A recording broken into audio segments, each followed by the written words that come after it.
पढ़ने वाले आ जाइए, फटाफट फटाफट आकर सामने बैठ जाइए। आपको आज मैं एक बहुत ही बढ़िया, बहुत दुरुस्त और ऐसा पोर्शन टच करने वाला हूं जिसे कि आपने कभी भी टच नहीं किया होगा, या टच किया भी होगा तो बचा बचा के, डर डर के, संकोच में संकोच छोड़िए और आज दिखाते हैं हम आपको कितना आसान और बड़ा इंपॉर्टेंट मुद्दा है। वो आपका ये इसकी जर्नी जो होती है इस ग्रामर की, इस इंग्लिश पोर्शन की, आपके मैंने देखा है 8th स्टैंडर्ड शुरू हो जाती है, लाइफ टाइम चलती है ना। तो उसमें जाने की सबसे पहले मैं आपको रिमाइंड करा दूं लेटर के बारे में मैंने पिछले वीडियो में दे चुका हूं। लेटर क्या है? Letter is a sound, letter is sign, letter is a sign, letter is a symbol of sound produce by mouth. हमारे मुंह से जो ध्वनि निकलती है उसको हम एक संकेत देते हैं, एक सिंबल देते हैं, एक प्रतीक देते हैं, एक चिन्ह देते हैं, उस चिन्ह को बोलते हैं लेटर। अब मैंने कहा ए साउंड है, मैंने यहाँ पर दे दिया आपको। ए का साइन ये है, ए का सिंबल ये है, इंग्लिश में ये है, हिंदी में कुछ और है, उर्दू में कुछ और है, सारी भाषाओं में ए तो है पक्का, लेकिन साइन उसका जो साउंड है, उसका जो सिंबल है, उसका प्रतीक चिन्ह है, वो अलग अलग हो सकता है, लेकिन है लेटर, अक्षर। ठीक। अब वर्ड है, वर्ड क्या है? ए meaningful group of the letters, A meaningful group of the letters is called word. शब्दों के अगर हम सार्थक समूह को मिला दें आपस में ना, माने कुछ और ढेर सारे कुछ अक्षरों को हम एक ग्रुप बनाए और ग्रुप में कैसा हो, मीनिंगफुल हो जाए, उस ग्रुप को हम बोलेंगे क्या? वर्ड बोलेंगे। ये पढ़ा चुके हैं। अब बारी आती सेंटेंस की। सेंटेंस क्या है? Sentence is the meaningful group of the words. शब्दों के सार्थक समूह को वाक्य, सेंटेंस बोलते हैं। ये आप पढ़ चुके हैं ना। और उसके बाद में आपको सेंटेंस के प्रकार बताए गए हैं। सेंटेंस के कितने प्रकार के हैं आपको पहला पढ़ चुके हैं। असर्टिव है, इंट्रोगेटिव है, एक्सक्लेमेटरी है, इंपेरेटिव है, ऑप्टेटिव है। 5 प्रकार पढ़े हैं ना। लेकिन आज हम सेंटेंसों को जो प्रकार टाइप पढ़ने वाले हैं वह स्ट्रक्चर के, बेस्ड ऑन स्ट्रक्चर, संरचना के आधार पे वाक्यों के हम प्रकार पढ़ेंगे। ठीक है। तो अब सबसे पहले वो प्रकार कौन कौन से हैं? ये पहला है सिंपल सेंटेंस। Simple sentence. अब ये सिंपल सेंटेंस क्या होता है आपको पहले, इसमें जाने के पहले मैं थोड़ा सा और दूसरी दिशा में लेकर चलना चाहता हूं। एक होता है लिंकिंग वर्ड्स। लिंकिंग वर्ड्स नहीं समझ में आया? इसको आपने पढ़ा है कंजक्शन बोलकर। क्या?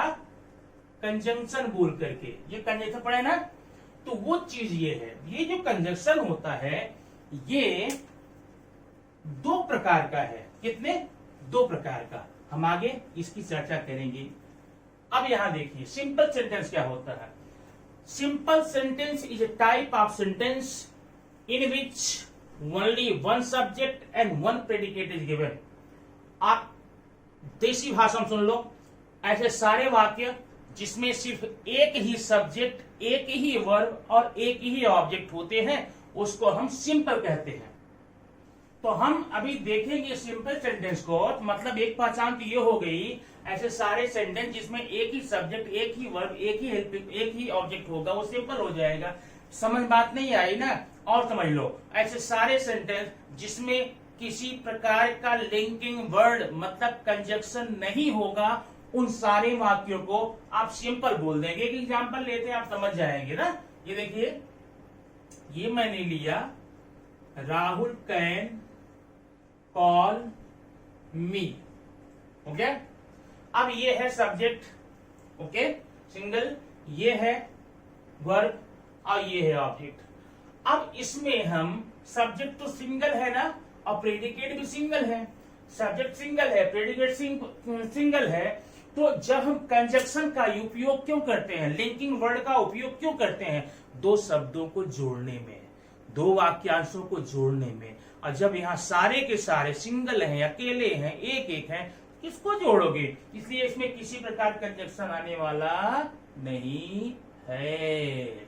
मतलब ऐसे सारे वाक्य जिसमें एक ही सब्जेक्ट, एक ही वर्ब, एक ही ऑब्जेक्ट हो, उन सारे वाक्यों को सिंपल सेंटेंस बोलना।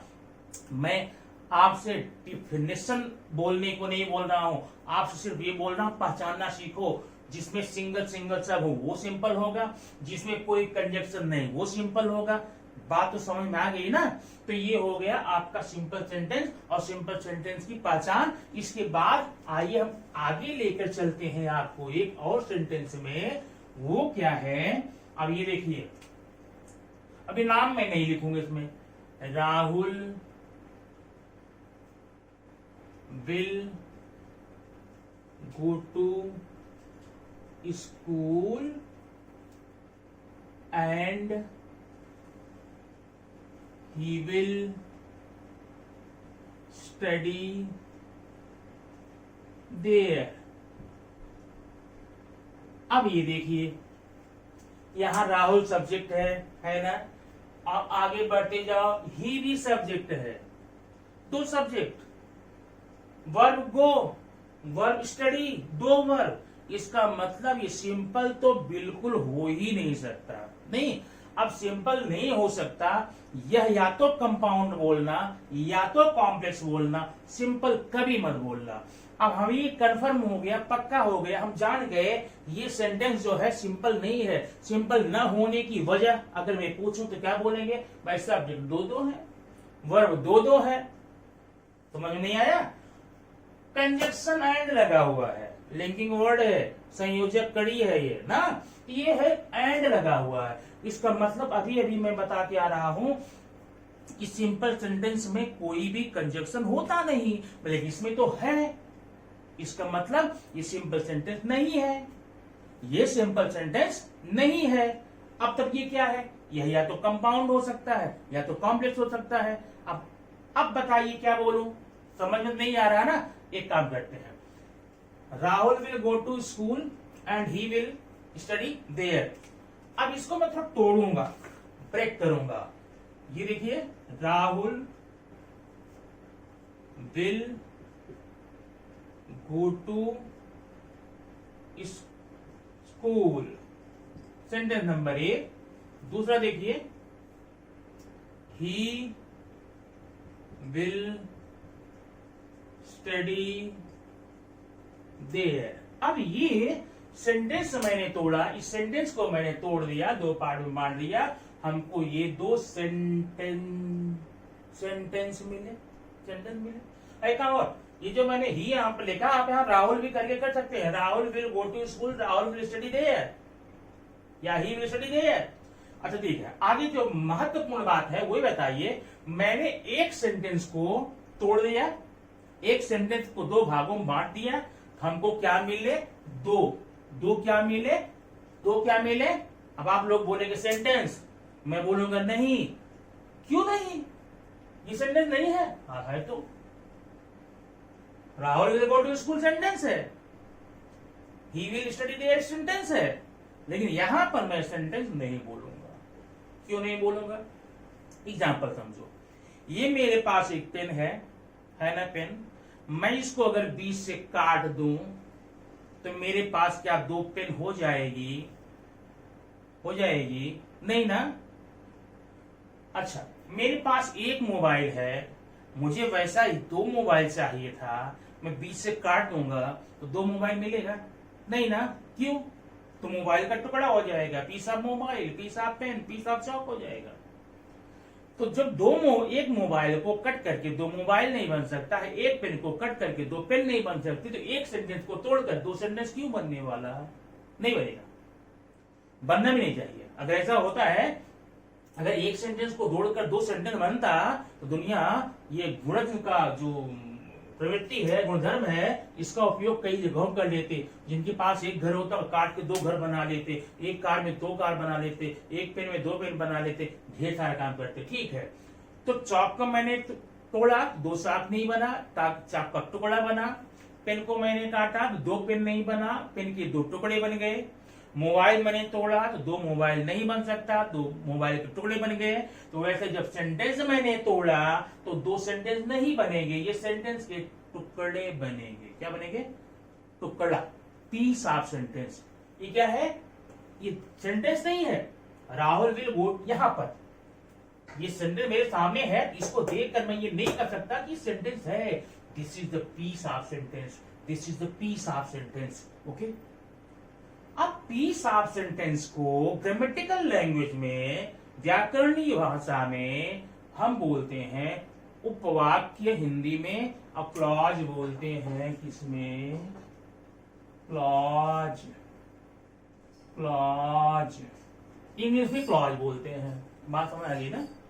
इसका मतलब जब मैंने इस बड़े से सेंटेंस को तोड़ा, हमको दो सेंटेंस नहीं बल्कि दो क्लॉज मिले। याद रखना, क्लॉज, क्लॉज और सेंटेंस में थोड़ा सा समझने का फर्क है कि clause is a part of sentence, clause is a part of sentence, और सेंटेंस क्या है? Sentence is a meaningful group of the words. याद रखना। तो ये हमको दोनों क्लॉज मिल गए, पक्का ना? पीस ऑफ सेंटेंस मिल गए। बात समझ में आई ना? अच्छा, अब बताइए, अगर हमें इन्हीं दो सेंटेंस का यूज करके फिर से इसको बनाना हो तो क्या करेंगे? जोड़ देंगे दोनों को ना, जोड़ देंगे ना। तो जब जोड़ देंगे तो उस जोड़ने की प्रक्रिया में या सेंटेंस के निर्माण करने की प्रक्रिया में इसका इंपॉर्टेंस है कि इसका है? किसका है? पहले का ना। क्यों? क्योंकि पहले आया। दूसरे का नहीं ना। क्यों? क्योंकि बाद में आया। अच्छा ठीक है, मैं हटा देता हूं इसको। अब चलो बनाओ इस सेंटेंस से पूरा सेंटेंस। नहीं बनेगा। इसका मतलब इस सेंटेंस का बनाने में जितना इंपॉर्टेंस इतना इसका है, उतना ही इसका। न कोई किसी से कम, न कोई किसी से ज्यादा। बराबर है? ये दोनों क्या हो गए? ये दोनों सेंटेंस, ये दोनों क्लॉज, ध्यान देना, ये दोनों क्लॉज इस वाक्य को बनाने में एक दूसरे को क्या करेंगे? हेल्प नहीं करेंगे। नहीं करेंगे तो क्या करेंगे? कोऑपरेट करेंगे। कोऑपरेट, सहयोग। हेल्प और कोऑपरेट में अंतर है। हेल्प वन वे प्रक्रिया होती है। हेल्प में एक देता है, एक लेता है, एक दाता होता है, ग्राही होता है।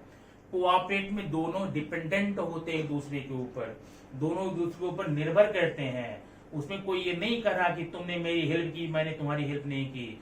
दोनों ने दोनों की हेल्प उसमें की है। तो मतलब इस सेंटेंस को बनाने में दोनों सेंटेंस दोनों का हेल्प करेंगे। और कोऑपरेट को ग्रामेटिकल लैंग्वेज में आज के बाद से आप बोलेंगे कोऑर्डिनेट करना। क्या बनना? कोऑर्डिनेट। ये क्या है? कोऑर्डिनेट। तो इसका मतलब याद रखना नाम को, इसका मतलब इसको अब बोलेंगे कोऑर्डिनेटिंग क्लॉज। क्या है? Coordinating clause. तो ये क्या हो गया? ये भी हो गया कोऑर्डिनेटिंग क्लॉज। माने हमने जब इस सेंटेंस को तोड़ा ना, हमने नहीं तोड़ा, तुमने तोड़ा, ठीक है ना? जब आपने इसको तोड़ा ना तो इसमें हमको दो क्लॉज मिले, और दो के दोनों कैसे क्लॉज मिले? कोऑपरेटिव है, माइंडेड है ना, इनको कोऑर्डिनेट क्लॉज बोलेंगे। ठीक है? तो इन दो कोऑर्डिनेटिंग क्लॉजेस को, ये कोऑर्डिनेट या कोऑर्डिनेटिंग क्लॉज बोल सकते हो। इन दो कोऑर्डिनेटिंग क्लॉजेस को ऐड करके, जोड़ करके जब सेंटेंस बनाएंगे तो दोनों को जोड़ने के लिए हमें क्या चाहिए? दो टुकड़ों को जोड़ने के लिए हमें क्या चाहिए? हम या तो सिलते हैं, या तो क्या बोलते हैं, स्टेपल करते हैं, या तो पिन लगाते हैं, या तो गम से चिपकाते हैं। नहीं, गम ले। तो यहां पर गम का काम कौन करेगा? पिन का काम कौन करेगा? सुई धागे काम कौन करेगा? एंड। तो एंड क्या हो गया? एंड यहां हो गया लिंकिंग वर्ड। कहो क्या हो गया? Linking word. ये जोड़ रहा है इसको, बराबर है? अब लिंकिंग वर्ड को हम शॉर्ट में बोलेंगे कोऑर्डिनेटर। क्या बोलेंगे? कोऑर्डिनेटर्स। तो ये एंड कोऑर्डिनेटर्स है, बराबर है? अब आगे देखो, मैं यहां आपको जो बता रहा हूं क्लॉज के बारे में, मैं कोई वैज्ञानिक विधि नहीं अपनाऊंगा, बिल्कुल देसी विधि अपनाऊंगा ताकि आपको समझ में आ जाए। मुझे बताना चाहिए था all the sentences having at least two or more than 2 coordinating clauses, they are called compound sentence. बराबर है? लेकिन ऐसा नहीं बोलूंगा। आप पहचाने कैसे कोऑर्डिनेट क्लॉज है नहीं है, लेकिन ये पहचानेंगे ऐसे सारे सेंटेंस जिसमें कोऑर्डिनेटर्स, नाम याद रखना, कोऑर्डिनेटर्स, या इसी को बोलते हैं कोऑर्डिनेटिंग कंजक्शन, जिसमें कोऑर्डिनेटर्स या कोऑर्डिनेटिंग कंजक्शंस मिलेगा उसको हम लोग क्या बोलेंगे, कंपाउंड सेंटेंस। अब ये कौन कौन से देख लो, एक तो एंड है, मिला, नोट कर लेना, बट है, बराबर है, नॉट ओनली बट आल्सो है, ठीक ना, इधर और है, नेदर नॉर है, ठीक है ना, एज वेल एज है, एज वेल एज है, नो सूनर देन है। ये सारे के सारे जो वर्ड हैं इनको आज के बाद नाम याद रखना, ये कंजक्शन है। और कैसे कंजक्शन है, कोऑर्डिनेटिंग कंजक्शन बोलना या कोऑर्डिनेटर्स बोलना। आज के बाद जिस सेंटेंस में ये सारे कंजक्शन मिलेंगे उसे बिंदास, पूरे कट्स, पूरे कॉन्फिडेंस से आप बोल सकते हैं ये जो सेंटेंस है ये कंपाउंड सेंटेंस है। मतलब कंपाउंड सेंटेंस में ये जो कंजंक्शंस हैं, लिंकिंग वर्ड्स हैं, ये पक्का मिलने वाले हैं 100%। अब कोई बोले बाई चांस ना मिले तो, जब नहीं मिलेगा तो कोऑर्डिनेटिंग कंजंक्शन नहीं मिलेगा तो कंपाउंड होगा ही नहीं, तो और क्या होगा, तो नहीं। कंपाउंड होने के लिए कोऑर्डिनेटिंग क्लॉज का होना जरूरी है। तो अगर ये सेंटेंस कंपाउंड बोलना है तो कोऑर्डिनेट आपको रखना पड़ेगा, ठीक। तो आप इस प्रकार से दो सेंटेंस समझ लीजिए, पढ़ लिए। एक हो गया सिंपल सेंटेंस पक्का, उसमें कोई कंजक्शन नहीं, और दूसरा हमने पढ़ा कंपाउंड सेंटेंस। कंपाउंड सेंटेंस क्या रहेगा, कोऑर्डिनेटर रहेगा। जब कभी आपको मान लो सिंपल सेंटेंस को या कॉम्प्लेक्स, जो भी हमने पढ़ा नहीं है, सिंपल सेंटेंस को या कॉम्प्लेक्स सेंटेंस को कंपाउंड बनाने को बोलेगा, हमें दिमाग में ये रखना पड़ेगा कंपाउंड ये सेंटेंस तभी बनेगा जब हम इन शब्दों का इस्तेमाल कर लेंगे, इन शब्दों का प्रयोग कर लेंगे, बराबर है। जब इसका प्रयोग आप कर लेंगे तो कर लेंगे, है। अब ये हो गया, समझ में आ गया आपको। आइए हम चलते हैं तीसरा स्टेप, आज के सेंटेंस का तीसरा स्टेप। अब तीसरा स्टेप हम कैसे करेंगे वो आप ध्यान से देखिए। हमने अभी तक सिंपल सेंटेंस पढ़ लिया, कंपाउंड पढ़ लिया।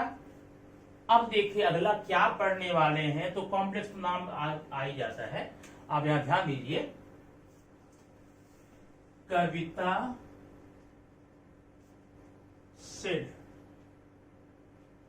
That she was not well, ठीक। अब ये सेंटेंस है, देखिए कविता सब्जेक्ट है, शी सब्जेक्ट है। शी सब्जेक्ट है मतलब क्यों सब्जेक्ट है, क्योंकि यहाँ वर्ब है, याद रखना। पहले कई वीडियो में चर्चा की गई है, जो ईजेमार वाजवेयर होता है उसे हम बी फॉर्म बोलते हैं, वर्ब का बी फॉर्म। अगर इसके जस्ट बाद में कोई वर्ब है तो अच्छी बात है, तब से आप हेल्पिंग वर्ब बोलना। और हेल्पिंग वर्ब नहीं, इसके इजेमार वाजवेयर के बाद में कोई वर्ब नहीं है तो इसे आप कभी भी हेल्पिंग वर्ब नहीं बोलना, ये वर्ब है। कौन सा वर्ब, बी फॉर्म का वर्ब है ना, पास है, इज एम आर वाजवेयर। तो ठीक है, वर्ब यहाँ है, वर्ब यहाँ, इसका मतलब दो वर्ब आ गए, इसका मतलब सिंपल तो नहीं, पक्का। अब सिंपल नहीं तो कंपाउंड विचार करते हैं, क्या कंपाउंड हो सकता है, देखो जरा, हाँ हो सकता है। क्यों हो सकता है, पता नहीं। क्यों पता नहीं, क्या इस, अब कंपाउंड देखने के लिए आपको कोऑर्डिनेटर देखना है, कोऑर्डिनेटिंग कंजक्शन देखना है। तो क्या इसमें है, एंड है, एज वेल एज है, नॉट एंड आल्सो है ना, है इसमें नहीं है, तो मतलब ये सेंटेंस न तो सिंपल है क्योंकि दो है, न तो कंपाउंड है क्योंकि कोऑर्डिनेटर नहीं आया है, तो अब क्या होगा, तो कॉम्प्लेक्स तो बोलना पड़ेगा ना, क्योंकि जब संरचना के आधार पर सेंटेंस 3 ही प्रकार के हैं और ये सिंपल भी नहीं है, पहचान रहा हूं मैं। कॉम्प्लेक्स क्या पहचान होती है तो पता नहीं है, बाद में देखेंगे, लेकिन ये पहचान एक सिंपल नहीं है। सिंपल नहीं, कंपाउंड भी नहीं है, कोऑर्डिनेटेड नहीं है, तो कॉम्प्लेक्स होना चाहिए, ये आपका उत्तर होना चाहिए। आप ये गेस कर सकते हैं, जब सिंपल नहीं है, कंपाउंड नहीं है, तो ये कॉम्प्लेक्स होना चाहिए। तो प्रॉब्लम ये है कि ठीक है, ये तो हो जाएगा कॉम्प्लेक्स, लेकिन आप कैसे पहचानोगे, आप कैसे आंसर लिखोगे, आप कैसे करोगे, आप बताइए। ठीक है, आइए हम आप बताते हैं। इसके हम 2 पार्ट करेंगे। कविता सेड, कॉमा ना, full stop, that she was not well. अभी हमने सेंटेंस को तोड़ दिया ना। अब सेंटेंस, जब इस सेंटेंस को मैंने तोड़ा तो 2 मिल गए। 2 क्या मिले, अब तो आप नहीं बोलेंगे सेंटेंस मिला ना, ये 2 क्लॉज मिल गए। क्या मिले, क्लॉज मिल गए, ठीक है। अब ये 2 क्लॉज मिल गए। अब पता ये करना है, जैसे पहले आपने पढ़ा था कि दोनों कोऑर्डिनेटिंग क्लॉज थे, दोनों का हक, दोनों का अधिकार बराबर बराबर का था। जरा इसमें समझेंगे, अब समझना इसको। कविता सेड, कविता बोली, बोल दिया ना। अच्छा, that she was not well, कि वह ठीक नहीं है, कि वह ठीक नहीं है, कि वह ठीक नहीं है, ठीक। तो ये जो सेंटेंस है, ये जो क्लॉज में लिख देता हूं ना, ये देखिए क्लॉज है, CLAUSE, ये भी है क्लॉज, CLAUSE, ठीक। तो ये भी क्लॉज, ये भी क्लॉज, लेकिन ये जो क्लॉज, ये जो सेंटेंस है, ये जो पार्ट है ना, इसकी मीनिंग अपने आप में परफेक्ट है, अपने आप में एक सेंस है, अपने आप में एक सेंस इसमें है, सेंस मिल रहा है। कविता बोली, हाँ जानता हूं, कविता एक लड़की हो, बोली होगी। लेकिन जब हम इसकी तरफ आए, that she was not well, कि वह ठीक नहीं थी, कि वह ठीक नहीं थी, कि वह ठीक नहीं थी। अब ये सेंटेंस जाकर किसी अनजान व्यक्ति से, भले वो पढ़ा लिखा हो, उससे अचानक मैं बोलूं, क्या बोलूं, कि वह ठीक नहीं थी, कुछ देर तो वह आंसू से हमारे चेहरे को देखेगा, कुछ मैं और बोलने वाला हूं। लेकिन मैं बार बार बोलूं कि वह ठीक नहीं थी, मतलब ये मीनिंग तब तक अपने आप में कोई अर्थ नहीं दे सकता जब तक इसके आगे या पीछे, पहले या बाद में, दाएं या बाएं कुछ और पार्ट न जुड़ा हुआ हो। तो मतलब यह अपनी मीनिंग व्यक्त करने के लिए, बताने के लिए, देने के लिए किसी और पर डिपेंड है। क्या है, डिपेंड है ना, इसलिए हम इसको बोलेंगे डिपेंडेंट, डिपेंडेंट क्लॉज। और ये डिपेंडेंट नहीं है, ये पक्का कंफर्म है, तो क्या बोलेंगे, इंडिपेंडेंट क्लॉज हुआ। अच्छा, आगे देखना हम, जो इंडिपेंडेंट है, स्वतंत्र है, आजाद है, वो तो मुख्य होगा ना, मुखिया, मेन क्लॉज, इसी का नाम है ना। जो इंडिपेंडेंट अभी बोलकर आ रहे, वो मेन है, और जो मेन होता है वो प्रिंसिपल भी होता है, प्रिंसिपल क्लॉज। अब मीनिंग मिला के देखो, मतलब एक है ना, जो मेन है, जो मुखिया है, जो मुख्य है, वही तो प्रिंसिपल भी है, मुखिया है, मुख्य है, नहीं वह इंडिपेंडेंट है, किसी डिपेंडेंट होता नहीं है, ठीक है ना। और ये जो है, इसको बोलते हैं सबऑर्डिनेट, सबऑर्डिनेट क्लॉज। अब इसको सबऑर्डिनेट हम क्लॉज क्यों बोलेंगे, जरा यहां पर देखिए, मैं क्लॉज सही दे देता हूं, सबऑर्डिनेट क्लॉज ये हुआ, ठीक है। अब इसका मतलब, अब ये जो है, अब इन सेंटेंस में जोड़ेंगे तो ये कंजक्शन का काम करता है, ये दैट, ठीक है। चूंकि सबऑर्डिनेट क्लॉज को कंजक्ट करने का, जोड़ने का काम ये कर रहा है, इसलिए उसको बोलना सबऑर्डिनेटिंग कंजक्शन बोलना, या तो सबऑर्डिनेटर्स बोलना। तो ये हो गया सबऑर्डिनेटर्स। अब कॉम्प्लेक्स सेंटेंस है क्या वो सुन लो। A sentence having at least one or more than one subordinate independent clause and dependent clause, they are called complex। मत पढ़ो ऐसे सारे वाक्य जिसमें सबऑर्डिनेटर रहेंगे उसको सीधा बोलो कि कॉम्प्लेक्स है। जैसे कोई कंजक्शन नहीं है तो सिंपल था, कोऑर्डिनेटर था तो कंपाउंड था। अब सबऑर्डिनेटर होगा तो हम क्या बोलेंगे, कॉम्प्लेक्स बोलेंगे। अब कौन कौन सबऑर्डिनेटर देख लो। पहला दैट मैंने लिख दिया ना, that if unless until as soon as, दो आल दो, केवल मैं दो लिखूंगा, आल समझते रहना, दो आल दो, और WS टाइप के जितने भी वर्ड है सब, है ना, और उसके बाद में टाइम दिखलाने वाला वर्ड, टाइम बताने वाले शब्द,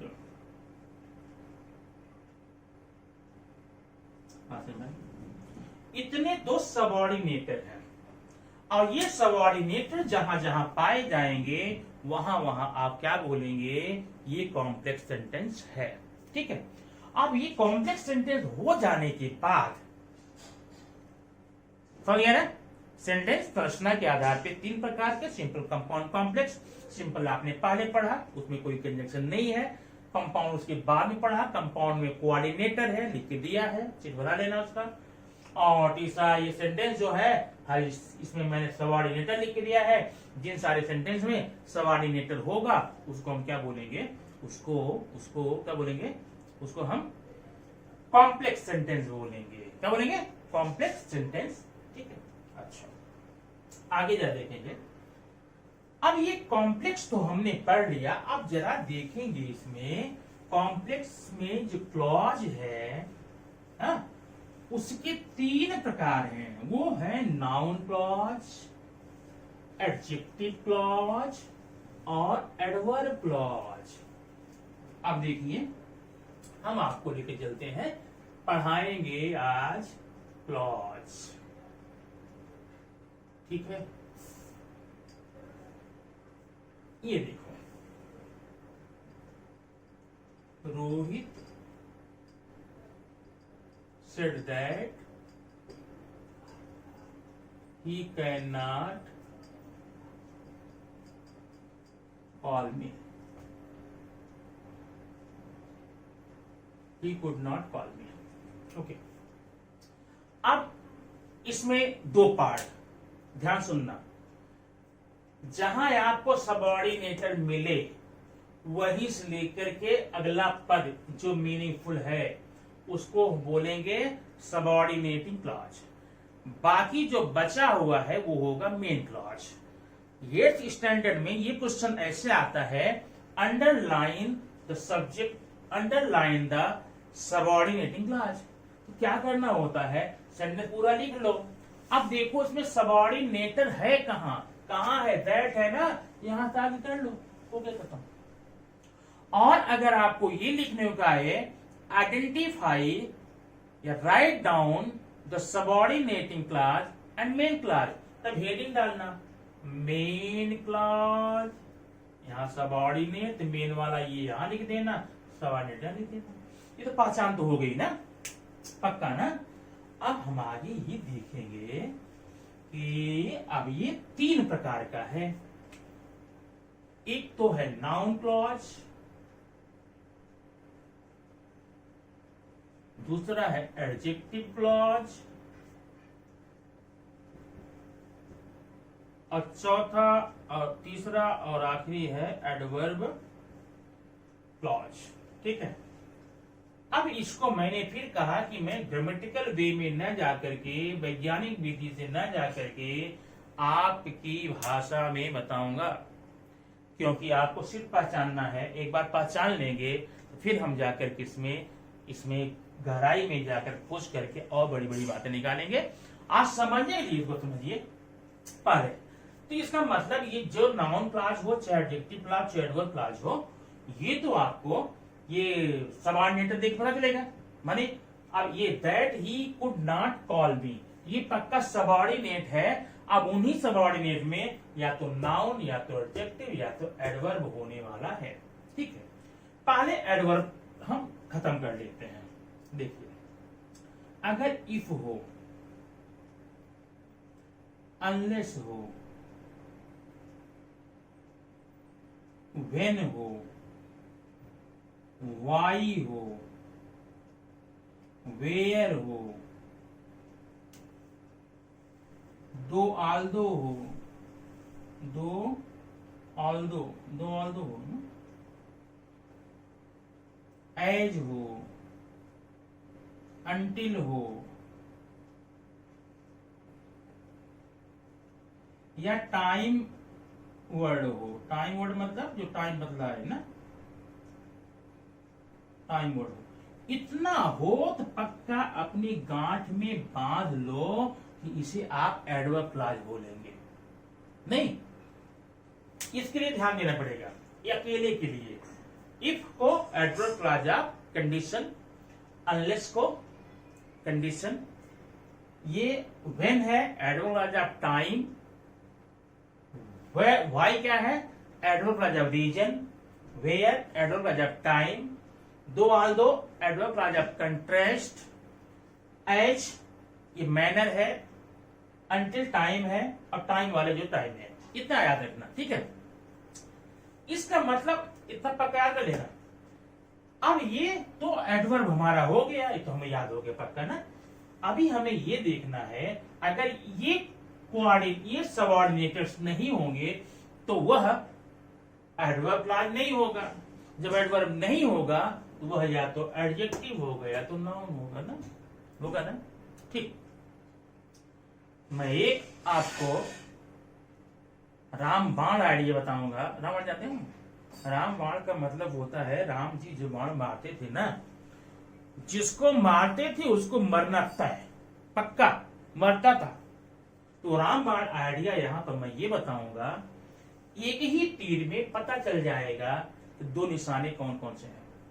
एक तीर में दो निशाने आप कर सकते हैं। अभी हमको ये पहचानना है, ये वाला भाग, ये माने ये तो सबऑर्डिनेट क्लास है, आप समझ गए क्योंकि मेन है। अब सबऑर्डिनेट में ये तो हमें नहीं दिख रहा है, क्या नहीं दिख रहा है, ये एडवर्ब नहीं दिख रहा है। तो ये या तो नाउन होना चाहिए, तो क्या होना चाहिए, या तो नाउन या तो एडजेक्टिव होना चाहिए। तो कैसे पहचाने, मैं बताता हूं आइडिया। फ्रेंकली धड़ाम से पढ़ो इसको, फास्ट पढ़ो। क्या पढ़ा? Rohit said that he could not call me, Rohit said that he could not call मी। अब इसकी हिंदी फटाक से पढ़ डालो। रोहित ने कहा कि वह मुझे नहीं बुला सकता। रोहित ने कहा कि वह मुझे बुला नहीं सका। रोहित ने कहा कि अब अगर इसका, ये देखना, इसका उच्चारण ध्यान देना, या तो क होगा या तो ज होगा। ज अगर इस सबऑर्डिनेटर, पहले कंफर्म कर लेना, सबऑर्डिनेटर अगर एडवर्ब क्लॉज का नहीं है, वह नाउन या तो एडजेक्टिव बोलना है। अब मैं नाउन बोलूं कि एडजेक्टिव बोलूं, उसके लिए इसकी हिंदी देखो। रोहित सेड दैट, रोहित ने कहा कि मैंने का माने नाउन क्लॉज, मतलब ये नाउन क्लॉज हो गया। बात समझ में आई ना, क्लियर ना, नोट कर लेना इसको अच्छे से। अब एक बात और बताऊं, यहां आपने दैट देख लिया, दैट का नाउन आ गया।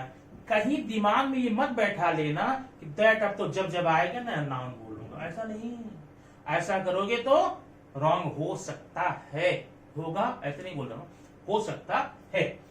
तो अब एक दैट का एग्जांपल लेंगे ना। अब दैट आप पहचान लिए ना, अगर सबऑर्डिनेटर ये नहीं है, एडवर्ब क्लॉज नहीं है, बराबर है, तो नाउन होगा तो एडजेक्टिव होगा। अब नाउन एक एडजेक्टिव है, इसके हम उच्चारण प्रोनाउंसिएशन से समझेंगे। अगर इसका उच्चारण क है तो नाउन क्लॉज बोल देंगे, ज है तो एडजेक्टिव बोल देंगे। अब जरा एक एग्जांपल और देखो।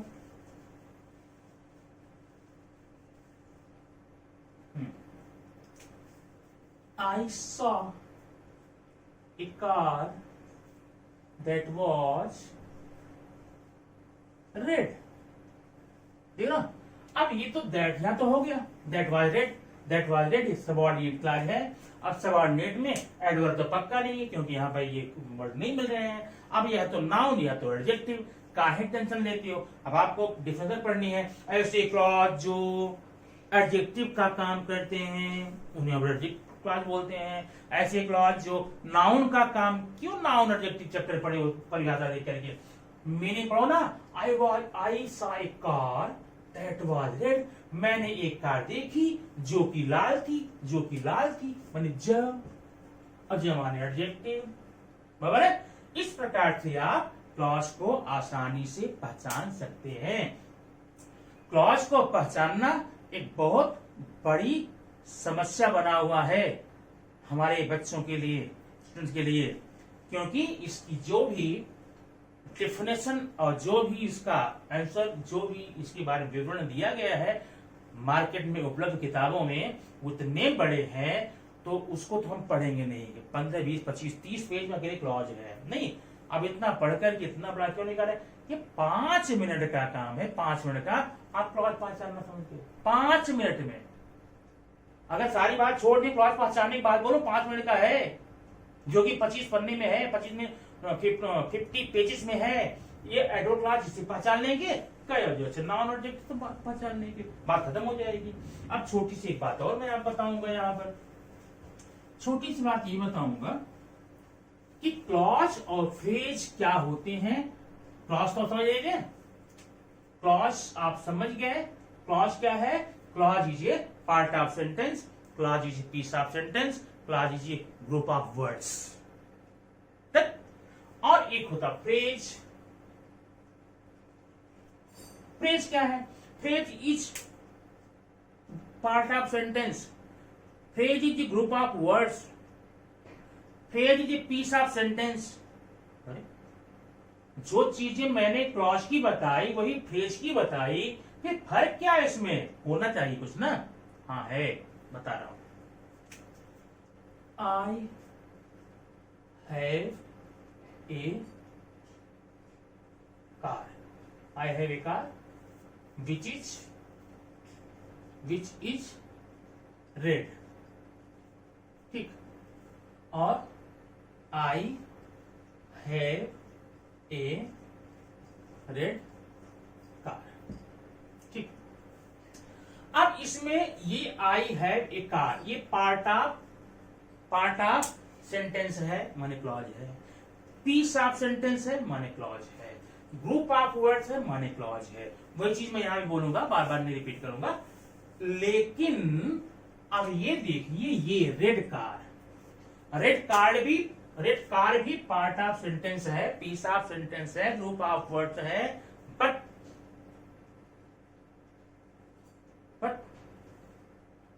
It has not complete sense. Nonsense कहूं? नहीं, नॉनसेंस नहीं बोलूंगा। It doesn't have any sense, complete sense. अगर ये देखिए, आई हैव ए कार, ये पीस ऑफ सेंटेंस है, पार्ट ऑफ सेंटेंस है, ग्रुप ऑफ वर्ड्स है। अगर मैं पहचान बोलूं सब्जेक्ट कहाँ है, ये सब्जेक्ट है, ये वर्ब है, ये ऑब्जेक्ट है ना। टेंस कौन सा? प्रेजेंट टेंस है ना। ये अफर्मेटिव, नेगेटिव, इंटरोगेटिव कौन सा बता देंगे ना। वैसे ये विच इज रेड एक क्लॉज है ना, क्लॉज है। इसमें देखिए, ये सब्जेक्ट मान लो मैं इसको, ये सब्जेक्ट है, ये वर्ब है, ऑब्जेक्ट है, माने इसमें सब्जेक्ट वर्ब ऑब्जेक्ट है।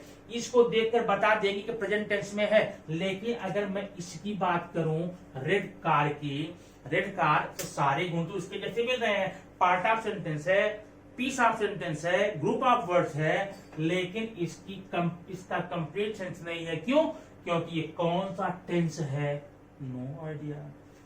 कौन से प्रकार का सेंटेंस है? Don't have idea. नहीं, इसमें सब्जेक्ट कहाँ है पता नहीं, ऑब्जेक्ट कहाँ है पता नहीं, ये सारी बातें हैं। ये अंतर होता है फ्रेज और क्लॉज में। ठीक है, पूरी सिमिलरिटी फ्रेज और क्लॉज में है, बस एक डिफरेंट क्या है कि clause has certain meaning, clause has a complete sense, but phrases don't have any sense. Okay, तो ये अंतर है क्लॉज और फ्रेज का। आप इस वीडियो को अच्छे से समझिए, करिए। अभी हम सिंपल कंपाउंड कॉम्प्लेक्स को चेंज कैसे करते हैं, उसमें इंटरचेंजिंग कैसे होती है, ये अगले वीडियो में मैं आपको दूंगा। लेकिन उसके पहले सिंपल कंपाउंड कॉम्प्लेक्स आपको अच्छे से समझ में आना चाहिए, तब हम जो इसका कन्वर्जन करेंगे, चेंजिंग करेंगे, तब आपको अच्छे से समझ में आएगा। मैं अब वीडियो को यही विराम देता हूं। अब आप अपना मोबाइल बंद कर सकते हैं और बंद करके आराम कर सकते हैं। इसको पढ़िए, कमेंट कीजिए, ताकि मैं अगला वीडियो दूं। Okay, thank you.